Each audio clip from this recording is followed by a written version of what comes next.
जय हिंद दोस्तों, कैसे हैं आप लोग। मैं आशा करता हूं कि आप लोग अच्छे से हैं और अपनी तैयारी में लगे हुए हैं। तो दोस्तों, एक बार मैं फिर आप लोगों के बीच हाजिर हूं एक नए वीडियो के साथ। तो आज की वीडियो में हम बिहार पुलिस का स्पेशल क्वेश्चन देखने वाले हैं और ये जो क्वेश्चन है आपके सीएसबीसी के पैटर्न पर आधारित है और इसमें स्पीडी और लूसेंट का संपूर्ण निचोड़ है। तो आज की वीडियो में हम जीके जीएस के इंपॉर्टेंट क्वेश्चन पर चर्चा करने वाले हैं। अगर आप इस वीडियो को शुरू से लेकर अंत तक देख लेते हैं तो यहाँ से आप 8 से 10 नंबर कवर कर सकते हैं। यदि आपका भी सपना है बिहार पुलिस में जाना और वर्दी पहनना तो इस वीडियो को बिल्कुल स्किप मत कीजिएगा, वीडियो को लास्ट तक बने रहिएगा। यदि चैनल पर नए हैं तो चैनल को सब्सक्राइब करके बेल आइकन प्रेस कर लीजिएगा, क्योंकि आपका जो रिजल्ट होने वाला है इसी चैनल के माध्यम से होने वाला है। तो चलो दोस्तों, वीडियो को स्टार्ट करते हैं और देखते हैं आज का पहला क्वेश्चन।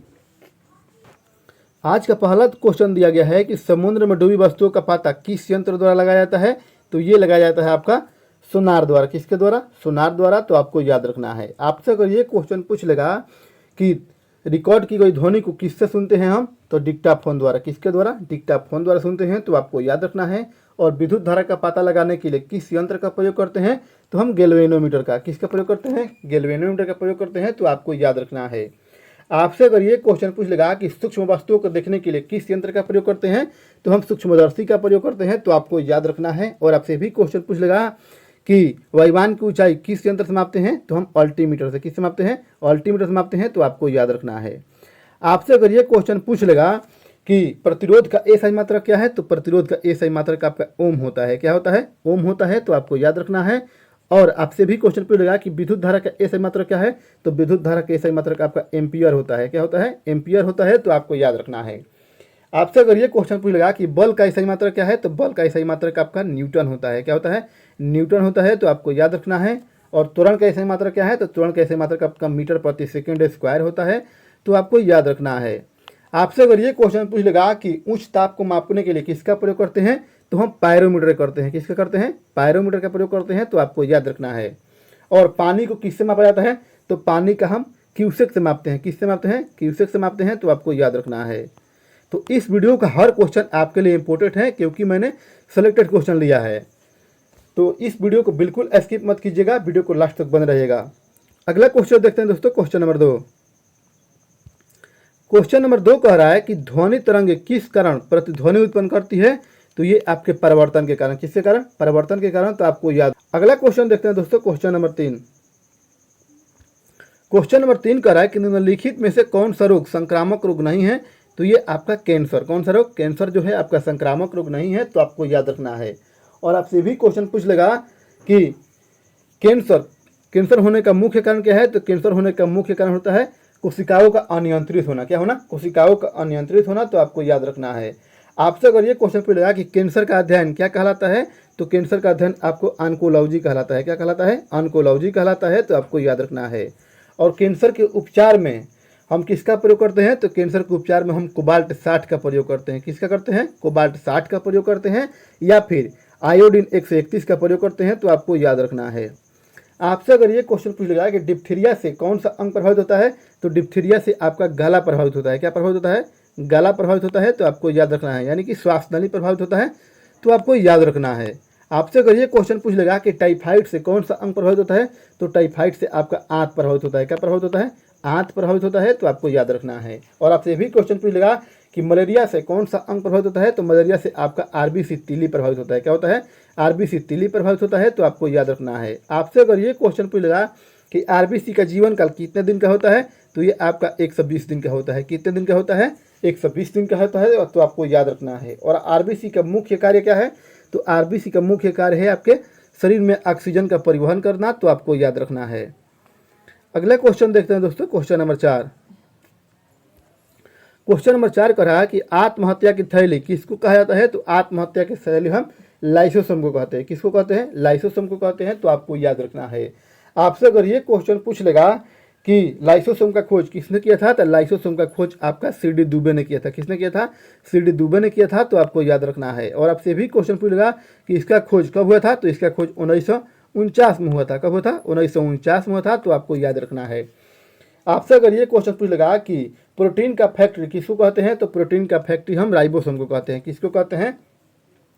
राइबोसोम को कहते हैं, तो आपको याद रखना है। और नेफ्रॉन किसकी इकाई है, तो नेफ्रॉन जो है आपकी किडनी की इकाई है। किसकी है, किडनी की इकाई है, तो आपको याद रखना है। और आपसे भी क्वेश्चन पूछ लेगा कि किडनी का मुख्य कार्य क्या है, तो किडनी का मुख्य कार्य होता है रक्त का शुद्धिकरण करना। क्या करना, ब्लड का शुद्धिकरण करना, तो आपको याद रखना है। और आपसे भी क्वेश्चन पूछा जा सकता है कि पीलिया से कौन सा अंग प्रभावित होता है, तो पीलिया से आपका यकृत प्रभावित होता है। कौन सा होता है, यकृत प्रभावित होता है, तो आपको याद रखना है।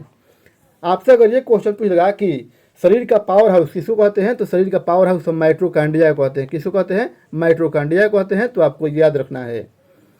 अगला क्वेश्चन देखते हैं दोस्तों, क्वेश्चन नंबर 5। क्वेश्चन नंबर 5 कह रहा है कि राष्ट्रीय मानव अधिकार आयोग के नए अध्यक्ष कौन बने हैं, तो ये बने हैं आपके न्यायमूर्ति अरुण कुमार मिश्रा बने हैं, तो आपको याद रखना है। आपसे अगर ये क्वेश्चन पूछ लगा कि वर्तमान में भारत का महान्यायवादी कौन है, यानी कि अटॉर्नी जनरल कौन है, तो अटॉर्नी जनरल आपका आर.के. वेंकटरमणी है। कौन है, आर.के. वेंकटरमणी है, तो आपको याद रखना है।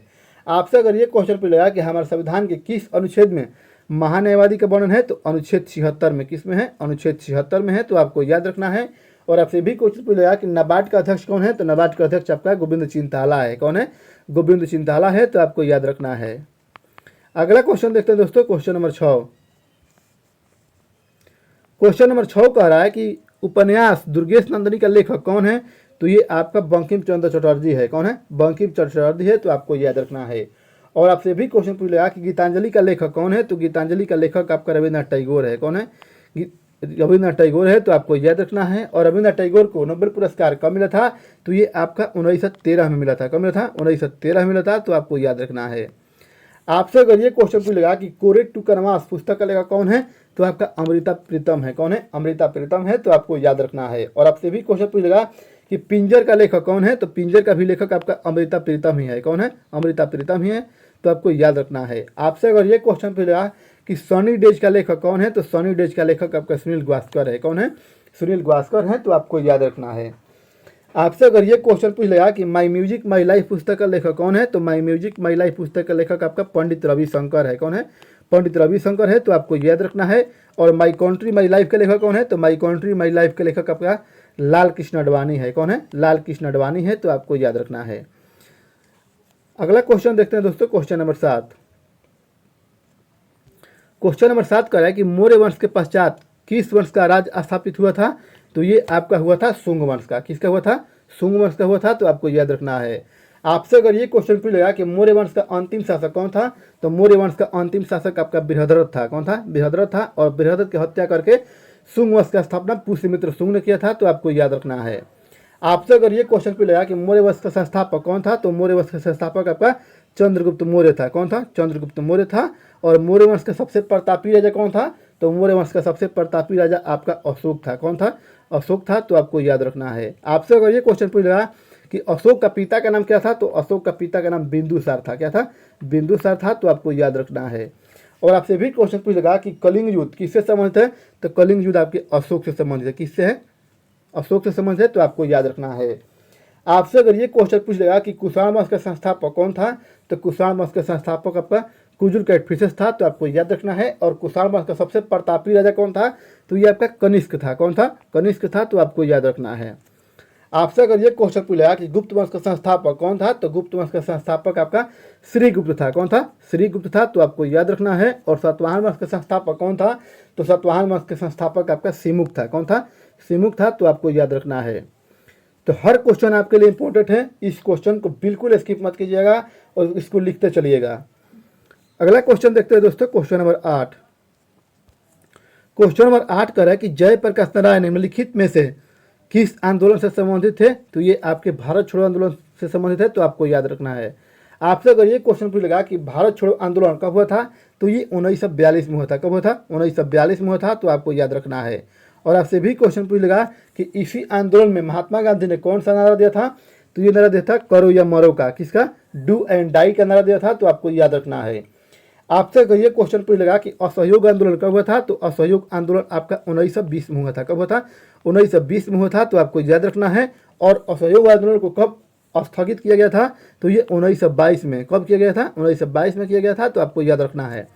और आपसे भी क्वेश्चन पूछ लेगा कि क्यों किया गया था, तो ये आपके चोरा चोरी हत्याकांड होने के बाद हुआ था, तो आपको याद रखना है। और चोरा चोरी हत्याकांड कब हुआ था, तो ये आपका 5 फरवरी 1922 में हुआ था। कब हुआ था, 5 फरवरी 1922 में हुआ था, तो आपको याद रखना है। आपसे अगर ये क्वेश्चन पूछेगा कि चंपारण सत्याग्रह कब हुआ था, तो चंपारण सत्याग्रह आपका 1917 में हुआ था। कब हुआ था? 1917 में हुआ था, तो आपको याद रखना है। और चंपारण सत्याग्रह कहाँ हुआ था? तो ये आपका बिहार में हुआ था। कहाँ हुआ था? बिहार में हुआ था, तो आपको याद रखना है।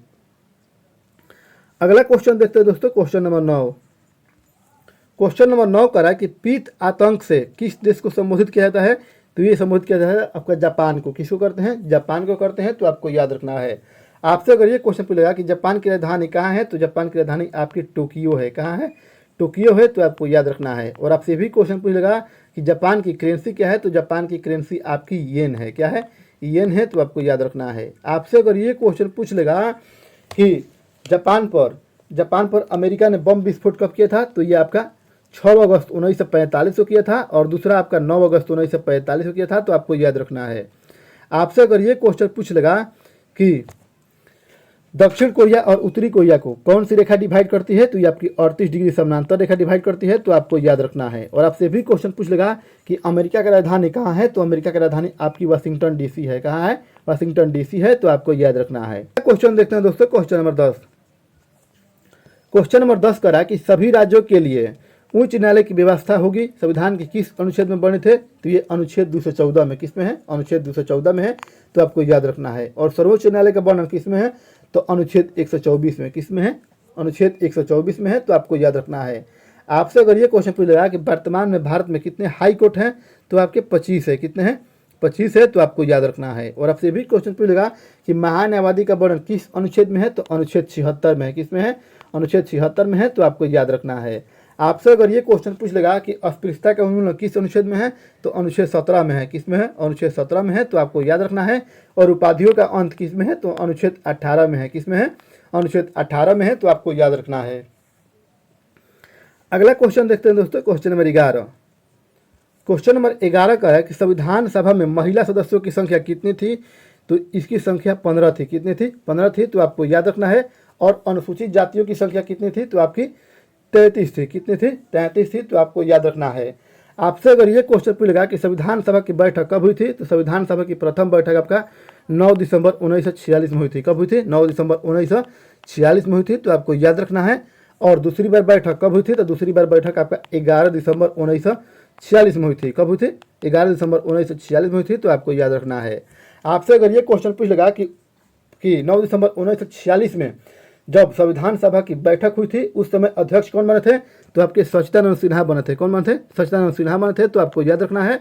और दूसरी बार आपके डॉक्टर राजेंद्र प्रसाद बने थे। कौन बने थे? डॉक्टर राजेंद्र प्रसाद बने थे, तो आपको याद रखना है।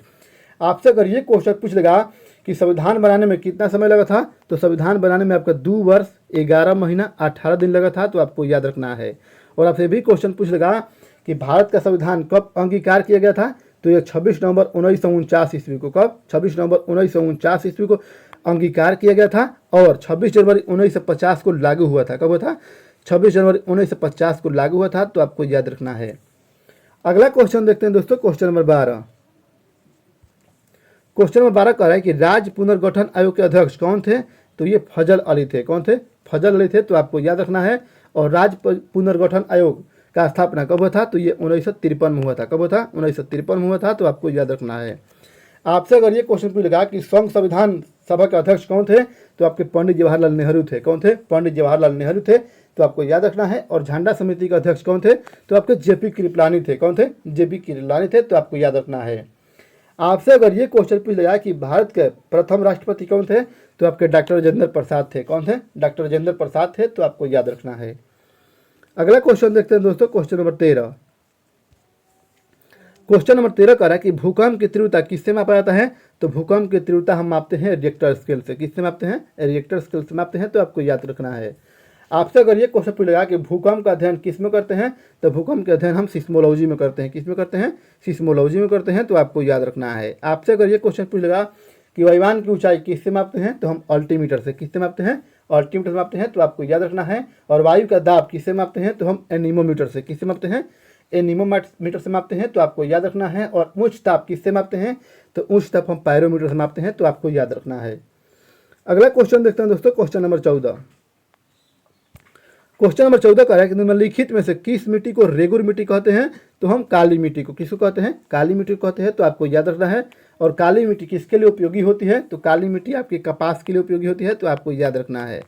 आपसे अगर ये क्वेश्चन पूछ लगा कि काली मिट्टी में किसकी अधिकता होती है? तो काली मिट्टी में आपका ह्यूमस और कार्बन का अधिकता होती है। तो आपको याद रखना है।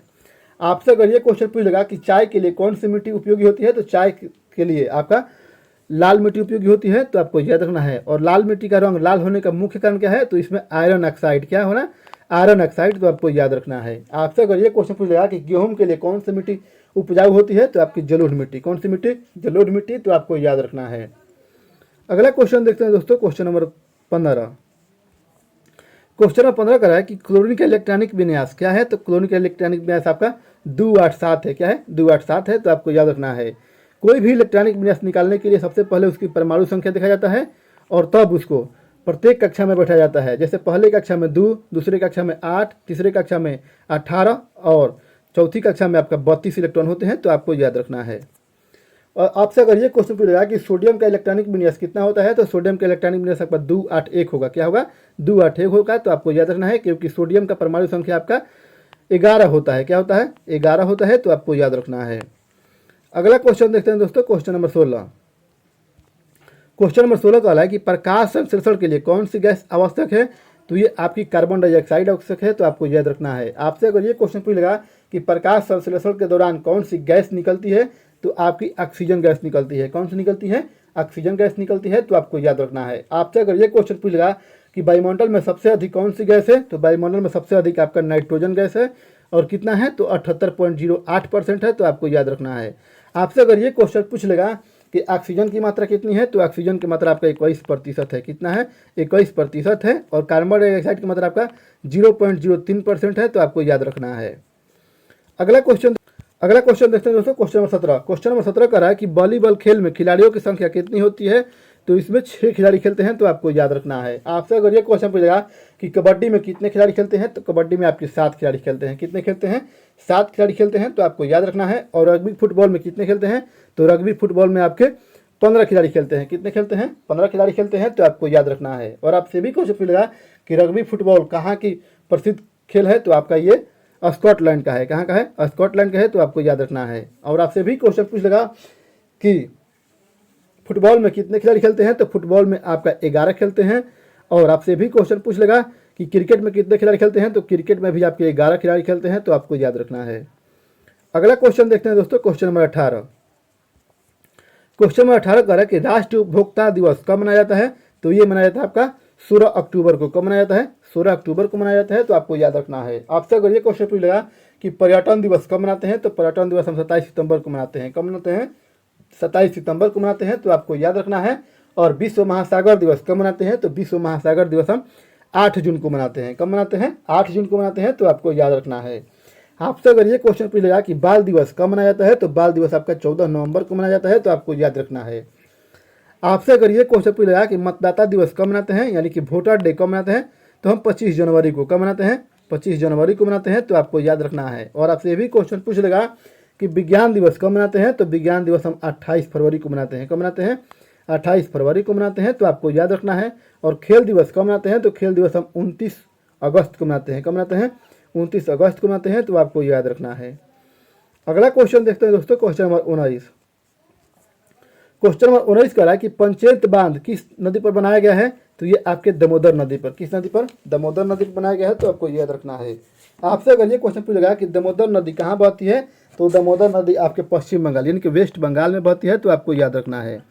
आपसे अगर ये क्वेश्चन पूछ लेगा कि किसको हम बंगाल का शोक कहते हैं? तो दामोदर नदी को। किसको कहते हैं? दामोदर नदी को कहते हैं। तो आपको याद रखना है। और आपसे भी क्वेश्चन पूछेगा कि गांधी सागर जलाशय किस नदी पर है?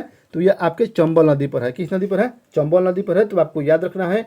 और राणा प्रताप सागर जलाशय कहाँ है? तो ये भी आपका चंबल नदी पर है। किस पर है? चंबल नदी पर है। तो आपको याद रखना है। आपसे अगर ये क्वेश्चन पूछेगा कि सरदार सरोवर परियोजना किस नदी पर है? तो ये आपके नर्मदा नदी पर। किस पर है? नर्मदा पर है। तो आपको याद रखना है। और आपसे भी क्वेश्चन पूछेगा झेलम नदी कहाँ बहती है? तो झेलम नदी आपके जम्मू कश्मीर में बहती है। कहाँ बहती है? जम्मू कश्मीर में बहती है। तो आपको याद रखना है। अगला क्वेश्चन देखते हैं दोस्तों, क्वेश्चन नंबर 20 और आज का लास्ट क्वेश्चन। क्वेश्चन नंबर 20 कह रहा है कि चंद्रप्रभा अभयारण्य किस राज्य में अवस्थित है? तो ये आपके उत्तर प्रदेश में है। कहाँ है? उत्तर प्रदेश में है, तो आपको याद रखना है। आपसे अगर ये क्वेश्चन पूछ लेगा कि चंद्रप्रभा किसके लिए प्रसिद्ध है, तो चंद्रप्रभा आपके हाथी और नीलगाय के लिए प्रसिद्ध है, तो आपको याद रखना है। आपसे अगर ये क्वेश्चन पूछ लेगा कि पीलीभीत टाइगर रिजर्व कहाँ है, तो पीलीभीत टाइगर रिजर्व भी आपका उत्तर प्रदेश में है। कहाँ है? उत्तर प्रदेश में है, तो आपको याद रखना है। और आपसे ये भी क्वेश्चन पूछ लेगा कि जिम कॉर्बेट राष्ट्रीय उद्यान कहाँ है, तो जिम कॉर्बेट राष्ट्रीय उद्यान आपका उत्तराखंड में है। कहाँ है? उत्तराखंड में है। और वर्तमान में इसका नाम जो है रामगंगा कर दिया गया है। क्या कर दिया गया है? रामगंगा कर दिया गया है, तो आपको याद रखना है। आपसे अगर ये क्वेश्चन पूछ लेगा कि कान्हा किसली राष्ट्रीय उद्यान कहाँ है, तो ये आपका मध्य प्रदेश में है। कहाँ है? मध्य प्रदेश में है, तो आपको याद रखना है। और वाल्मीकि टाइगर रिजर्व कहाँ है, तो वाल्मीकि टाइगर रिजर्व आपका बिहार में है। कहाँ है? बिहार में है, तो आपको याद रखना है। तो दोस्तों ये था आज का क्लास आपको कैसा लगा ये आप कमेंट बॉक्स में कमेंट कीजिएगा, क्योंकि आपका कमेंट का हमें इंतजार रहेगा। आप क्लास को देखते हैं ना, क्लास को लाइक करते हैं ना, शेयर करते हैं, ना ही सब्सक्राइब करते हैं। तो दोस्तों आपका जो रिजल्ट होने वाला है इसी चैनल के माध्यम से होने वाला है, ये मैं लिख कर दे सकता हूँ। तो दोस्तों क्लास को ज़्यादा से ज़्यादा शेयर कीजिए तथा हमसे जुड़े और अपने सफलता को सुनिश्चित करें। तो दोस्तों वीडियो में बने रहने के लिए धन्यवाद।